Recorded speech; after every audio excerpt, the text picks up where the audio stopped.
देखिए, मैं ये कहना चाहूँगा कि आज हम सब यहाँ पे जमा हैं। कल जो हमारे ख़िलाफ़ एहतजाज किया है, इन्होंने लाठी चार्ज किया है, हम पे शेलिंग की है।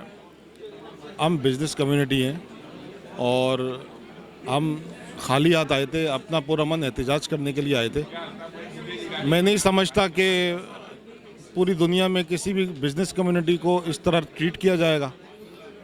देखें, कहना नहीं चाहिए, मगर एक डीएसपी जब बिजनेसमैन को मारता है तो वो मजबूर हो जाता है ये कहने के लिए कि हमारे टैक्स से उनको पैसे जाते हैं। यहाँ तक कि जिस पुलिस स्टेशन में वो बैठते हैं 20 मिलियन का डोनेशन दे के हमने वो पूरा पुलिस स्टेशन रेनोवेट करवाया।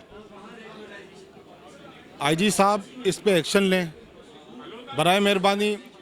आगा असगर डीएसपी जो हैं, जिन्होंने हमारे साथ कल बहुत ज़्यादा बदतमीज़ी की है, हमारे पास वीडियोज़ हैं, आपने भी देखी होंगी, सोशल मीडिया पे भी चली है, इलेक्ट्रॉनिक मीडिया पे भी चली है।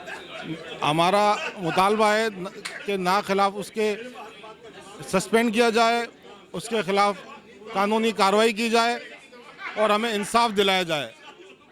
हम वो लोग नहीं है जो शोर शराबा करेंगे या डंडे लेके खड़े थे। हम तो पूरा मन एहतजाज करने के लिए आए थे। मेरी हुकूमत से पुरजोर अपील है और ख़ास तौर से आईजी साहब से अपील है कि आज ही इस पे कोई कार्रवाई बिठाएं और फ़ौरन हमें इंसाफ दें।